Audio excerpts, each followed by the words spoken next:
할렐루야. 네, 한 주를 벌써 마무리하는 금요일이 되었습니다. 세상 사람들은 불금이라고 말하는데 정말 우리는 불타는 금요일이 아니라 거룩한 금요일, 거금, 그것을 이룰 수 있는 우리 성도님들의 오늘 하루의 삶이 될 수 있기를 간절히 바랍니다. 우리 찬송가 42장 거룩한 주님께 예배를 드리세. 42장 우리 찬송합니다.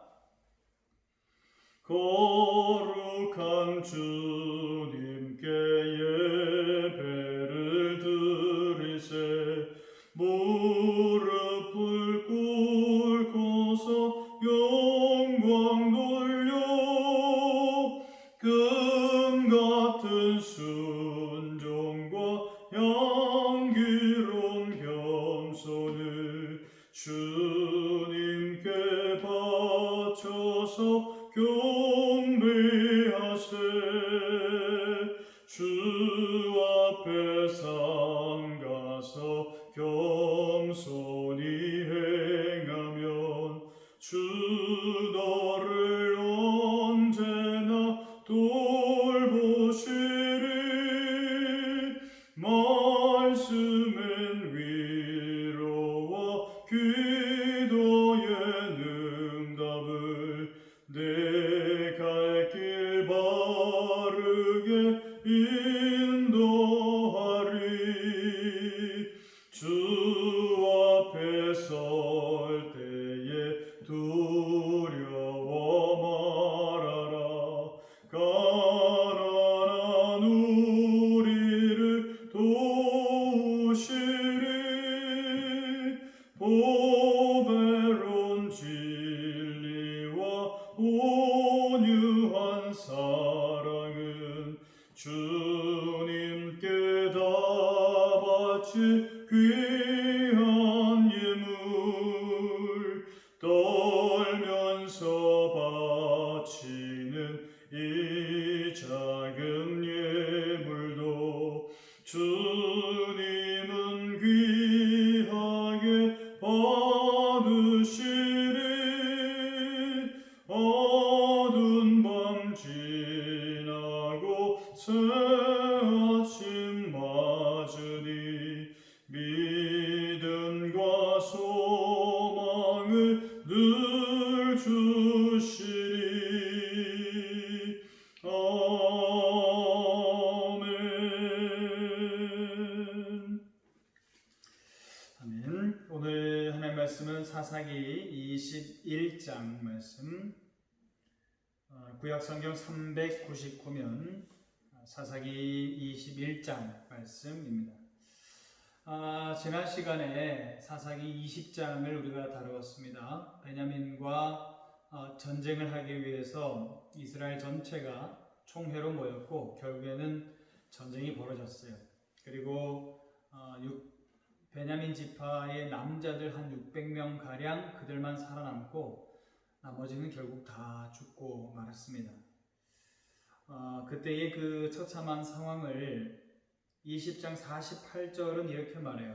이스라엘 사람이 베냐민 자손에게로 돌아와서 온 성읍과 가축과 만나는 자를 다 칼날로 치고 닥치는 성읍은 모두 다 불살랐더라 라고 말해요.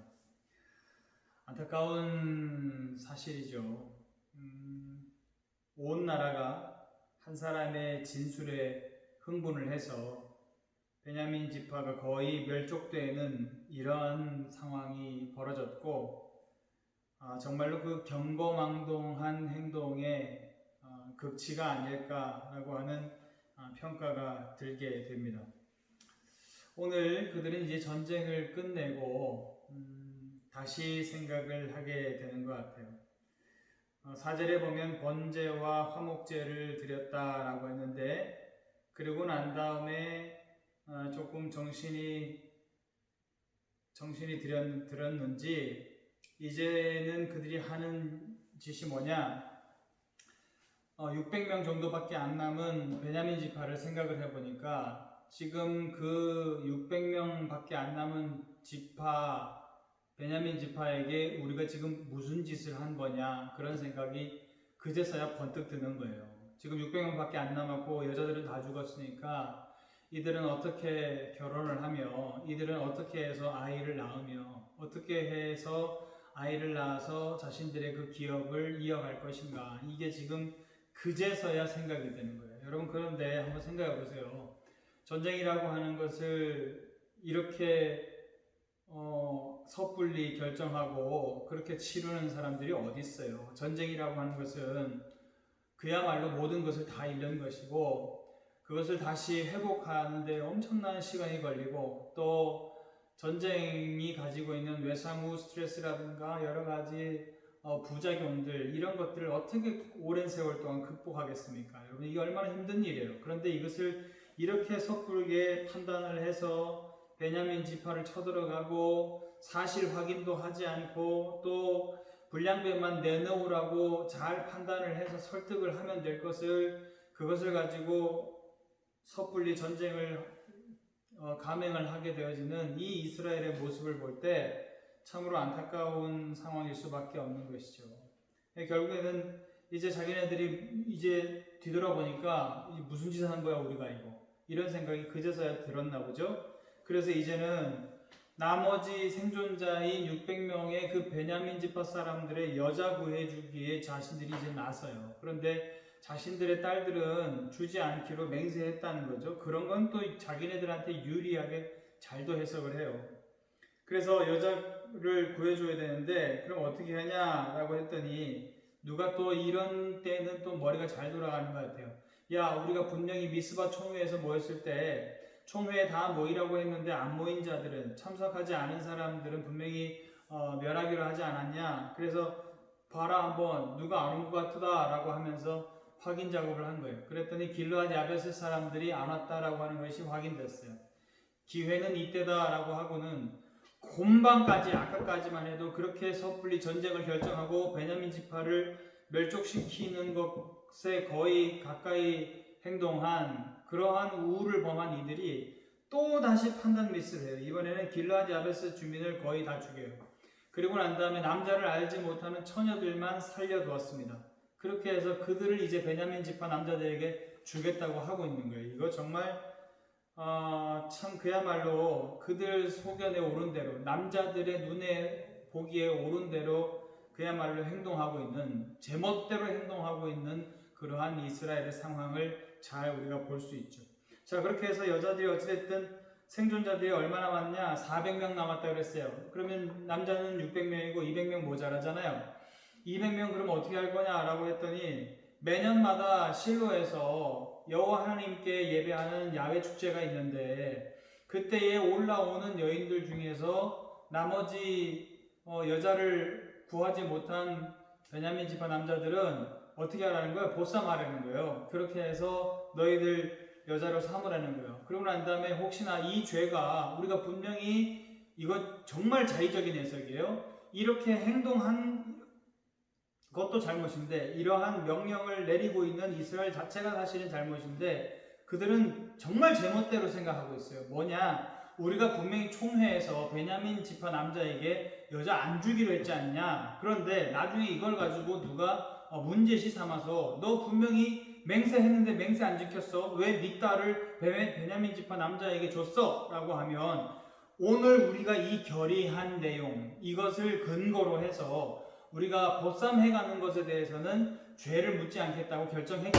때문에 이것은 그 남자의 잘못, 그 여자 처녀의 아버지라든가 관계자들 이런 남자들의 잘못이 아니다라고 해줄 테니까 그것은 염려하지 말라 하고 있어요. 이거 참 이야기를 이렇게 읽다 보면 정말로 기가 막혀요. 기가 막혀. 이것이 지금 하나님의 백성들이라고 하는 이스라엘의 남자들이 결정한 이것도 지금 대안이랍시고 내놓은 것이 대안이에요. 말도 안 되죠. 아니, 그리고 다른 것도 아니고 자기네들이 분명히 안 주기로 맹세했으면 안 줘야 되는 거 아니에요? 그런데 그것을 또 다시 합리화하기 위해서 보쌈하는 거는 또 괜찮대. 여러분, 이건 도대체 무슨 논리예요? 말도 안 되는 논리죠. 그런데 이 논리를 서로 박수치면서 좋다 해가지고 확인을 하고 있으니 참 이스라엘 백성들의 상황이 안타까울 따름입니다. 그것도 다른 것도 아니라 무엇을 위해서 올라오는 처녀들이에요?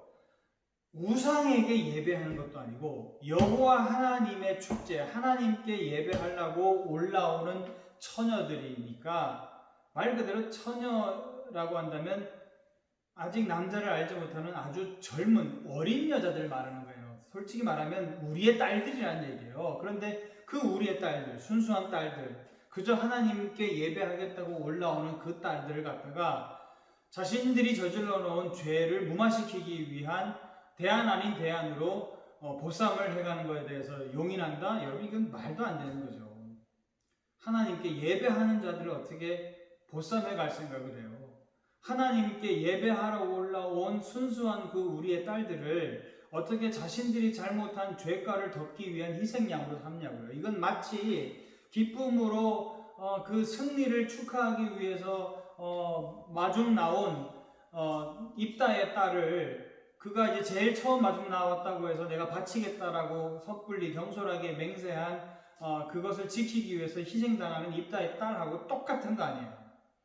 자, 여러분, 그런데 분명히 이들이 어떤 과정 후에 이런 판단을 하게 됐나요? 네, 4절에 보면 이튿날에 백성이 일찍이 일어나 거기에 한 제단을 쌓고 번제와 화목제를 드렸더라. 하나님께 번제와 화목제를 드리고 나서야 우리가 지금 무슨 짓을 한 거야? 그제서야 이제 생각을 한 거예요. 그런데 생각해냈다고 하는 대안이라는 게 뭐예요? 또 다른 한 부족을 길라드 야베스 사람들을 죽여서 멸족시켜서 여자를 갖다 주고 채운다라고 하는 거예요. 말도 안 되는 생각이잖아요. 여러분, 그런데 제가 그런 생각을 했어요. 이들이 분명히 예배를 드리고 난 다음에 우리가 무슨 짓을 한 거야? 라고 하는 경각심을 가지게 된 건 좋은데 대안이라고 해서 나온 것은 뭐예요? 하나님의 뜻하고는 전혀 상관없는 대안이 나오고 있다는 거예요. 또 여러분 19, 20, 21장 쭉 이들이 이야기되어지는 과정 가운데에서 하나님이 여기 어떤 함께 임재하셨더라 이런 것에 대해서 뜻을 밝히셨더라 이런 대목은 하나도 나오지 않아요. 오직 자의적으로 예배하고 난 다음에 자의적으로 판단을 해서 대안이랍시고 이게 하나님 보시기에도 제일 좋은 대안이라고 내놓고 있다는 거예요. 제가 그래서 무슨 생각이 드느냐, 예배라고 하는 것이 하나님 없는 예배, 하나님을 만나지 않는 예배는 전부 다 죄송하지만 종교행위예요. 하나님을 만나지 않고 아무리 우리가 프로페셔널한 찬양을 드리고 아무리 훌륭한 연주를 드렸다고 할지라도 하나님의 임재가 없으면 그건 종교행위예요. 예배 아닙니다. 여러분, 예배는 뭐예요? 하나님을 만나러 오는 거예요. 이들이 만약에 이 번제와 화목제를 통하여서 하나님의 임재를 경험하고 하나님이 그들에게 사인을 주셔서 하나님이 그들에게 말씀으로 가르침을 주셔서 우리가 잘못했구나 그랬으면 회개했겠죠. 자신들의 이 살인 행위에 대해서 회개했겠죠. 그런데 하나님의 임재가 없는 예배를 드리니까 어떻게 해요? 자기 만족적인 예배가 된다는 거예요. 여러분, 오늘날요 우리의 예배도요 자기 만족을 얻으러 오는 경우가 너무 많습니다. 여러분, 예배는요 하나님을 만나러 오는 거예요. 하나님의 임재를 경험하러 오는 거예요. 우리가 예배 오기 전에 어디에 늘 집중해야 되느냐? 나 하나님 뵈러 간다. 하나님 만나러 간다. 내가 하나님의 사인을 보기 위해 간다. 하나님께서 내게 오늘 뭐라고 말씀하시나 그 말씀 들으러 간다. 여러분, 거기에 집중해야 되는 거예요. 이게 예배입니다. 그런데 그렇게 우리가 오느냐? 그렇지 않을 경우가 굉장히 많아요. 찬양대 반주자가 반주를 하면서 실수를 했네, 은혜가 하나도 안 되더라, 결국에는 모든 예배 과정 가운데에서 그거 하나 실수 때문에 내 모든 오늘의 예배를 망쳤어라는 등 별의별 얘기를 다 해요. 지휘자가 오늘 박자 적기가 틀렸다느니, 오늘 찬양대가 연습을 별로 안 했다느니, 설교자의 설교가 길다 짧다, 지루하다 재미있다 재미없다, 심지어 예배실이 춥다 덥다. 여러분, 그거는 자기만족이에요. 예배 아니에요. 그거는. 여러분, 예배는요 여러분들이 무엇을 말하고 싶은지 알아요.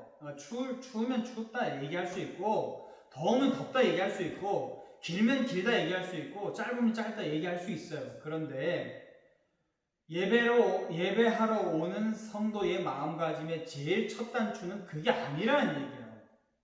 그것은 얼마든지 예배를 그 누구보다도 다시 곱씹고 이렇게 하면 좋을까 저렇게 하면 좋을까, 예배 드리고 나서도 오늘 예배가 어땠더라, 오늘 분위기가 어땠더라, 이것을 생각하는 사람이 누구예요? 목사인 제가 제일 많이 생각할 거예요. 아마도 설교에 대해서 설교가 길었다 짧았다, 설교가 지루했다 재미없었다, 여러분 누가 제일 먼저 생각할 것 같아요? 제가 제일 먼저 생각해요. 오늘 설교 앞부분이 너무 지루했어, 오늘 좀 너무 설교가 좀 너무 재미가 없었어, 이런 생각 제가 제일 많이 해요.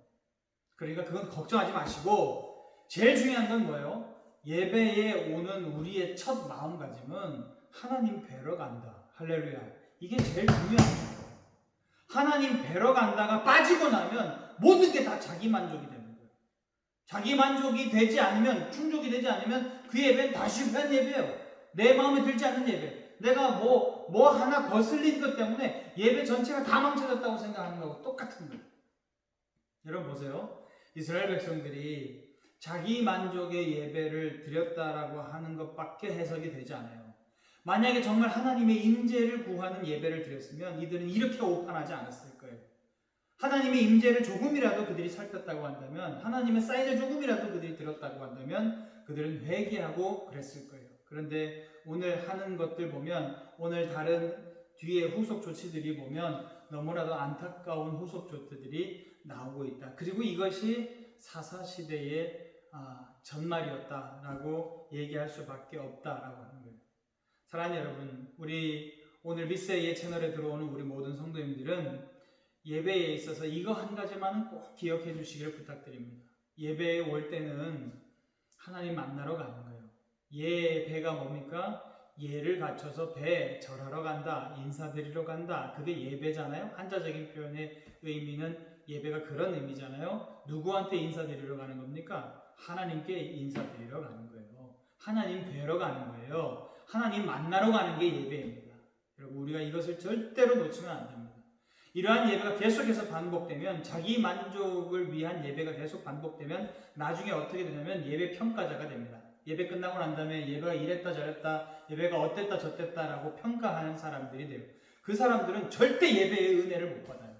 여러분, 예배는 하나님 뵈러 가는 겁니다. 할렐루야. 아셨죠? 그래서 우리 오늘 미스의 채널에 오는 모든 성도님들은 하나님을 예배 때마다 만나고 하나님의 말씀을 통해서 하나님의 뜻을 듣고, 그렇게 해서 하나님의 뜻을 따라서 온전히 살아갈 수 있는 원동력을 얻을 수 있는 그러한 채널로서의 여러분들의 예배가 될 수 있기를 주님의 이름으로 축원합니다.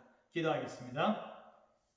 하나님 아버지, 한 주를 마무리하는 금요일입니다. 이제 금요일이 지나고 주말을 지내고 나면 주일을 만나게 됩니다. 우리의 예배를 다시 한번 점검케 하시고, 오늘 예배의 아버지 하나님 중요한 요소는 하나님을 만나러 가는 것, 하나님의 임재를 경험하러 가는 것이 예배의 최우선순위라고 하는 것, 그것을 우리가 깨닫게 되었사오니 아버지 하나님, 오늘부터 우리가 주일 예배를 준비하는 데 있어서 바로 이 기도 제목을 가지고 늘 기도하면서 예배를 기다릴 수 있는 우리 모든 성도님들 되어질 수 있도록 하나님 인도하여 주옵소서. 감사드리며 예수님의 이름으로 기도하옵나이다. 아멘. 할렐루야. 오늘도 우리 이 기도 제목 가지고 우리의 예배를 다시 한번 회복할 수 있기를 간절히 하나님 앞에 기도할 수 있는 오늘 이 새벽이 될 수 있기를 바랍니다. 감사합니다.